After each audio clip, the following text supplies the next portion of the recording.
Hey, welcome to Intro to Meditation. I think this is number 27. What we're going to do today to meditate is to have a small object from the natural world, small, beautiful object, something you can hold in your hand.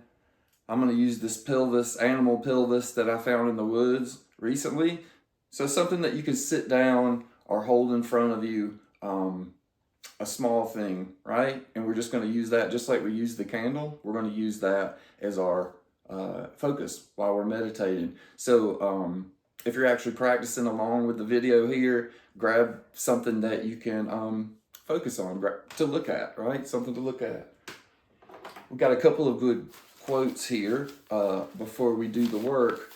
The first one is Camus. It says, I needed to be reminded of mysterious and sacred things." Always a good thing. Here's a little short story, or I guess it's more of a poem from Raymond Carver. "This morning was something. A little snow lay on the ground. The sun floated in a clear blue sky. The sea was blue and blue-green as far as the eye could see. Scarcely a ripple, calm. I dressed and went for a walk, determined not to return until I took in what nature had to offer.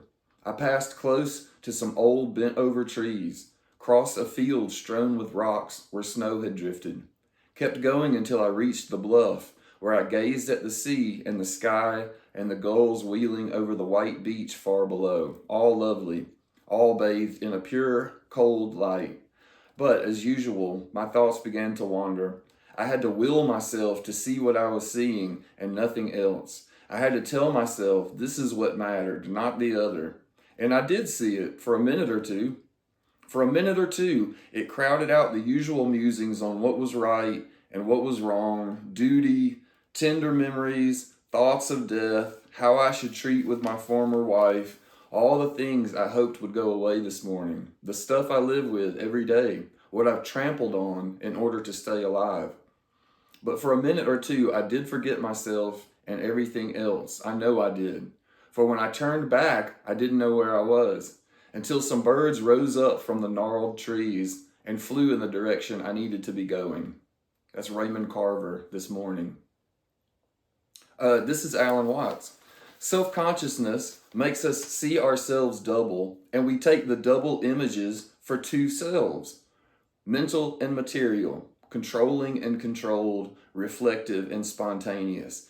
Thus, instead of suffering, we suffer about suffering, and suffer about suffering about suffering." All right, here's the last one. This is from poet Jim Harrison, and the poem is called Cabin Poem. This is just an excerpt. "I've decided to make up my mind about nothing, to assume the water mask, to finish my life disguised as a creek, an eddy, joining at night the full sweet flow, to absorb the sky, to swallow the heat and cold, the moon and the stars, to swallow myself in ceaseless flow." Okay, when we meditate, it's best to set a timer because that keeps us in place. It keeps me in place. Make sure that your body is comfortable, usually upright.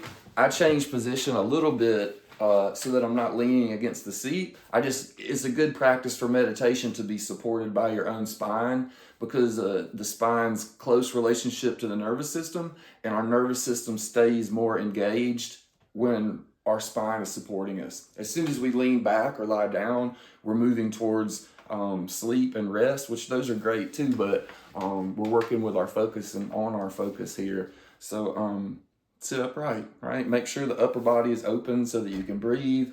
Take a second to come home to your body. What I like to do is to close my eyes and then feel where I'm being supported, right? Feel where my body makes contact with the floor or with the chair, and then let the upper body float up from there. Let the bones support us, right? Our muscles are pilots, so let your muscles do those small, fine-tuned movements to get our skeleton stacked up right. And when it's stacked up right and it feels comfortable, then grab your object for meditation, your object of focus, and when we're focusing on something, It's not a mistake for our mind to wander. We know our mind will wander, but it's just a matter of bringing it back as many times as it takes. +1, right? That's what I always think of. It's going to go away 1,000 times, but we're going to return 1,001, right? Enjoy it.